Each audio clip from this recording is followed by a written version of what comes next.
What's going on, everybody? So in the last few videos in this modern shed build series, we framed the shed walls and then we installed the T111 siding around the perimeter. And now in this video, I'm going to show you how I attach the sheathing, which is just 1/2-inch plywood, to the front of the shed and the sides. We're also going to install soffit sheathing, which is kind of a pain. After we get that sheathing in place, we can install the veneer, but we're getting ahead of ourselves. Let's start with the sheathing.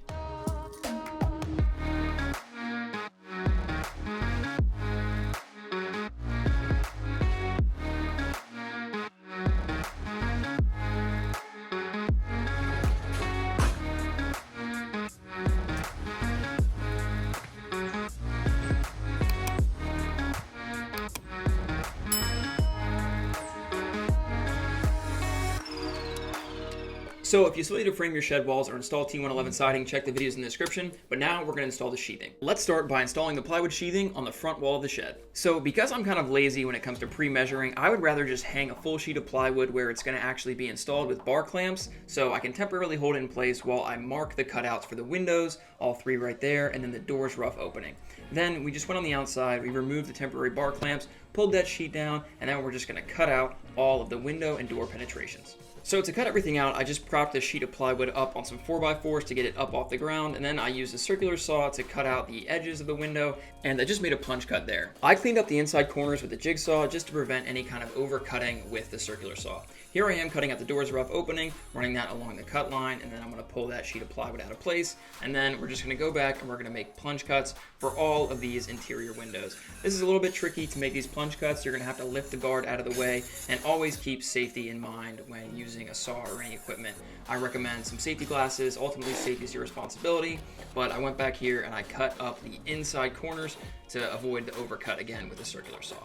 After cutting the window penetrations and the door's rough opening, we lifted the sheet of plywood back into place and we permanently fastened it with a few screws. The screws are just to hold it in place. I'm going to go back later with a framing nailer and fully secure it to the framing behind. After getting the first sheet in place, we grabbed a second sheet and again we used bar clamps to temporarily hold it in place. We then went on the inside and we marked the window cut opening, and then you're also going to have to mark where it overhangs on the outside of the shed so we can cut that flush. I didn't show marking that, but you're going to need to do that. So after marking everything, we went on the outside. I used a chalk line to establish my cut line, cut that with a circular saw, and then we're just going to go back and cut out the window penetration just like we did for the other sheet. And just like before, we're going to lift this sheet of plywood back into place, make sure that everything looks good on the window, and then I secured it there with screws. We're going to go back later and hit that with nails. So now we have the sheathing installed on the front of the shed, and now we're going to move on to the sides. Now again, I like to field measure my stuff, so I installed the first few rafters, and I didn't install the overhanging rafter so that I could take the piece of sheathing, clamp it in place temporarily with bar clamps, and then I could go on the inside of the shed and I could scribe the line that I was actually going to need to cut. So here I am scribing the cut line along the bottom of that rafter. We're pulling off that temporarily fastened piece of plywood and cutting it along the marked line with a circular saw. And then it's as simple as actually putting it back in place, and it should fit perfectly. But we're going to need a few pieces of blocking installed so we can actually fasten that piece of sheathing in place. So to do this, I clamped a 2x4 to the rafter right there, just with some bar clamps, and then I went in with a framing nailer and fastened it to the roof rafter. Then I went underneath with another 2x4 and placed it on the bottom. And this is just one way to do it. I found that this would work for me. You can do this a bunch of different ways, but I found that this was going to make it easy to install the little cripple studs in between. So I fastened that second 2x4 there, and again I used a framing nailer to attach it to the rafter and that piece of 2x4 blocking that we sistered to the roof rafter. And then I'm going to go back and install these kind of cripple studs in between. So the way we found the angle is we just put it up so it was flush with the top plate there, and then we marked the line, and then we're going to go back. We found that the angle was around 12 degrees, cut that on our miter saw, and then we just put a few of those in so that we're going to have a nice secure stud behind the sheathing that we can fasten it to. And what I'm doing here is I'm marking the location of those cripple studs so that I know exactly where to nail, so I hit a stud. And then we simply repeated this process for the other side of the shed.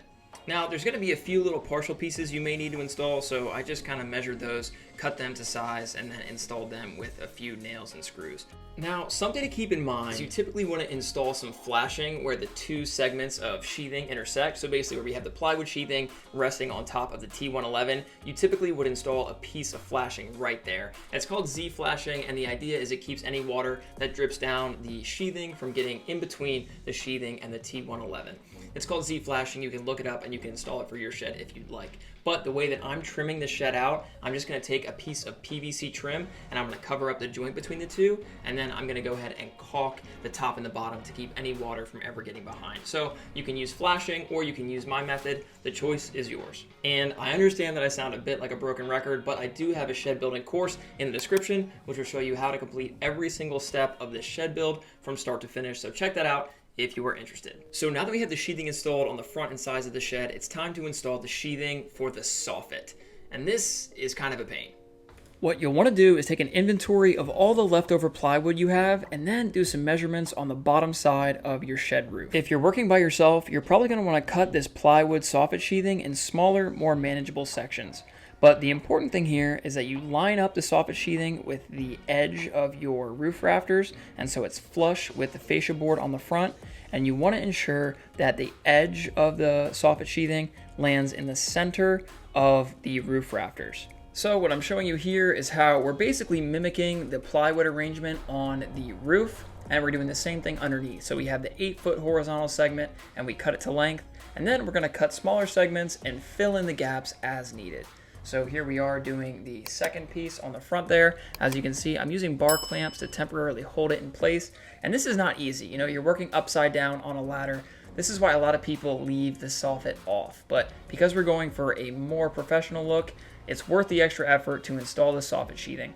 So continue to field verify, install the soffit sheathing as you need. I used 1.5-inch exterior rated screws to secure this instead of nails. Since we're working against gravity, I figured the extra additional security of screws was worth it. And here I am cutting the smaller soffit strips for the side of the shed, and then we're going to go ahead to the side of the shed and install that piece of soffit, again using bar clamps to temporarily hold everything in place while we screw it to the blocking beneath with 1.5-inch exterior rated screws. One important thing to note is you don't want to have your soffit sheathing sticking out any further than the fascia board or the overhanging roof rafter.